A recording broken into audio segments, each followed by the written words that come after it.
Welcome back to Virtual Realms, and our continuing saga known as the Ranger Chronicles. Last episode we had some setbacks, but in the end it saw the successful completion of Phase 1 in our efforts to establish a secondary animal habitat so far known only as Site B. The increasing number of gigas on the mainland near our primary base has forced this attempt, this ambitious project, in this most inhospitable of locations, the Dead Island.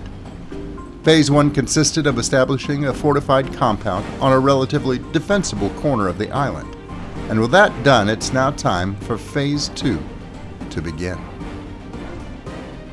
To that end, I have started taming large, robust creatures in earnest, creatures like that herd of Brontos you see in the background, and release them onto the island outside the safety of the compound walls.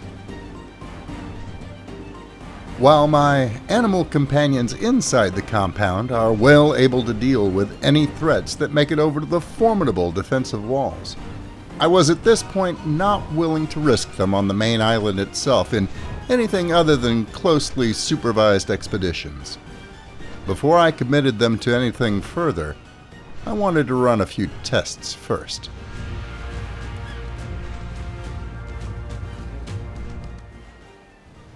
Well done, my friends. Save some for the penguins.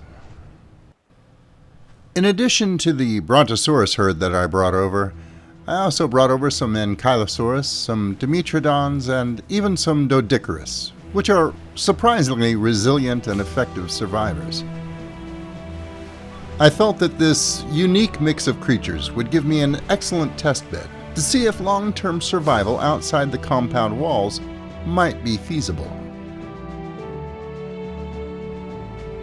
These initial tests were promising. My animals cooperated in mutual defense as they had been so carefully trained to do. But for every success, there were also setbacks. While I was observing this encounter during unfavorable weather conditions, roving packs of raptors were picking off animals isolated from the main group.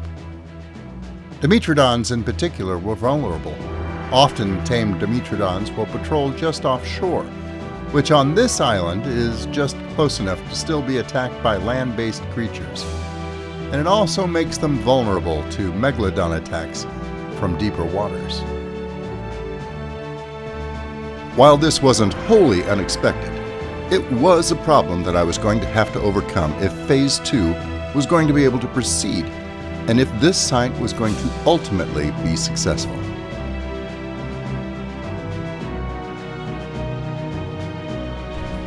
Needless to say, supervising this series of tests often involved considerable personal risk. Carnivore attacks on my person were frequent and savage.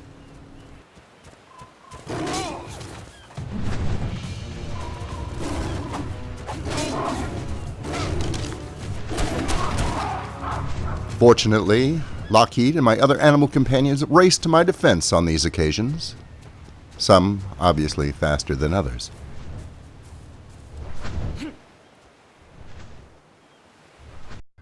I was undeterred by these setbacks and redoubled my efforts to tame more and more creatures to bring out to the island, but that was problematic. No matter how many creatures I tamed, it seemed to encourage the local carnivores to come more and more frequently in larger and larger numbers. My animal companions responded as they had been trained to do, and valiantly met the wave after wave of carnivores that came at them, with some success. But still, the carnivores were relentless and apparently without end. In an attempt to tip the scales in our favor, I began to release more and more of my compound-raised animals into the wilds of the island. These battle-hardened veterans had been living here for some time, and I felt that perhaps their numbers and experience might tip the scales in our favor. As my compound slowly emptied out, wild battles erupted all over the island, on the ground, in the sea, and in the air. My creatures would usually have the advantage, at least initially, but eventually they would get isolated and overwhelmed. Essentially, the island evolved into madness. Even when my creatures were triumphant in a battle, they were so damaged, so wounded, that they were not able to sustain that kind of effort for long. They had no real time to recuperate between battles, no time to heal. This method clearly wasn't working, so I had to rethink my strategy for Phase 2, from the ground up. As I tended to my animals' wounds, I realized that perhaps I was doing things backwards. My goals for Site B had always been twofold: to establish a relatively safe and self-sufficient haven for my tamed creatures, in case anything unfortunate ever happened to my main sanctuary, and secondly, to bring balance to the unnaturally carnivore-heavy ecosystem of the island. Since I obviously couldn't keep up with the increasing demands of populating the island primarily with my tamed creatures, what if I instead focused on introducing wild herbivores? In essence, creating a more balanced environment for my tamed creatures to survive and thrive in. I realized it was certainly much more time efficient to bring over untamed creatures, and it just might tip the balance in this seemingly eternal struggle in my favor. Inspired, I immediately swung into action. Now what can I do when my feelings getting stronger? And the way that you move, I can't take it any longer. I'm addicted to you. Oh, I love the way you're looking at me. I'm addicted to you. Let me show what I got for you, girl. So won't you come along?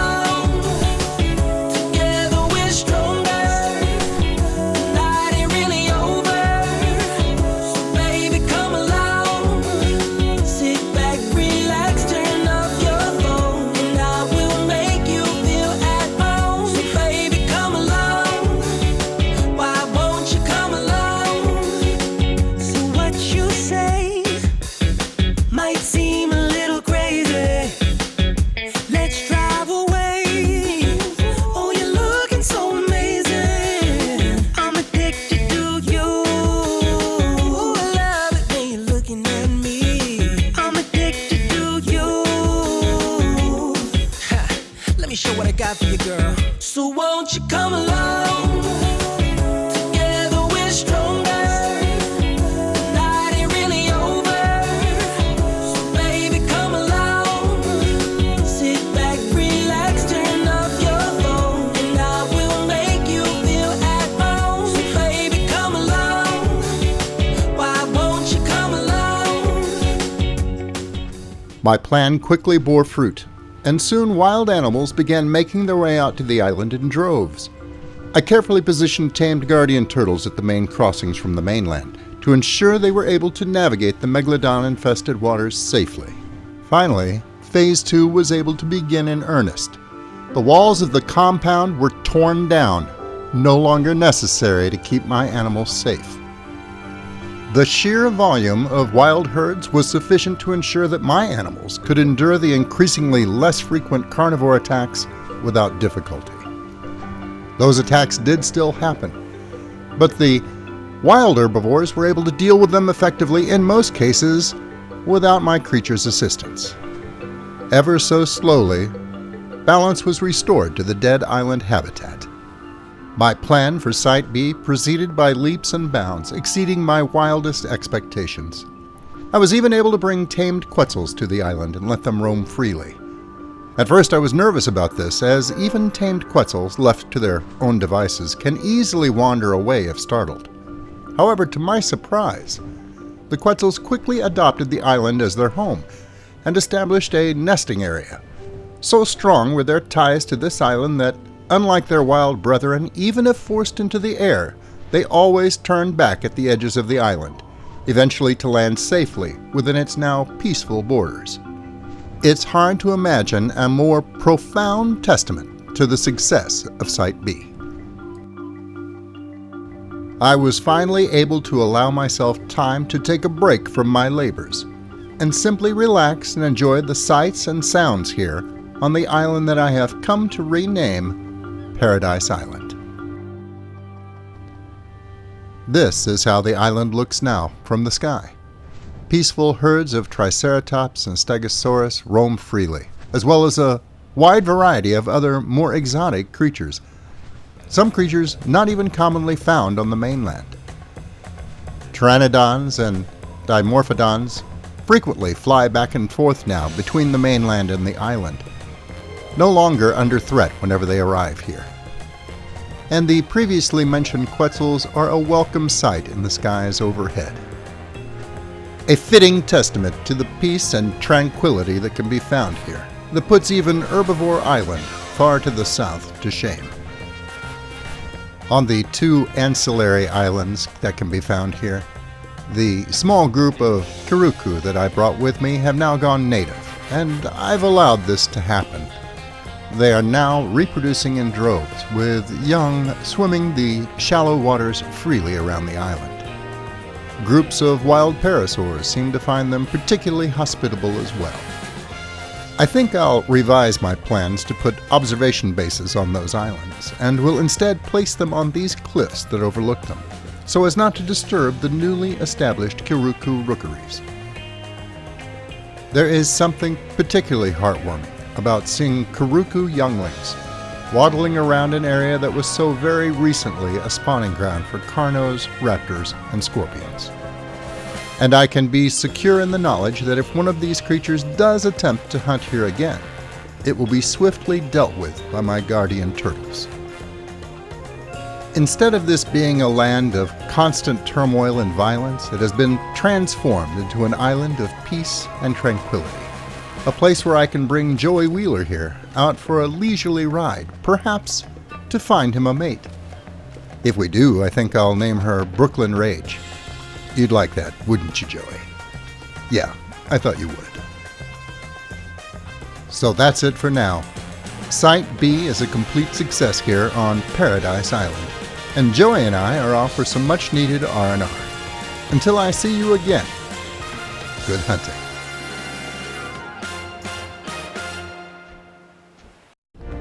Thanks for watching. I hope you were entertained. If you liked the video, please remember to subscribe. And if you're already a subscriber, thank you. And I'll see you next time.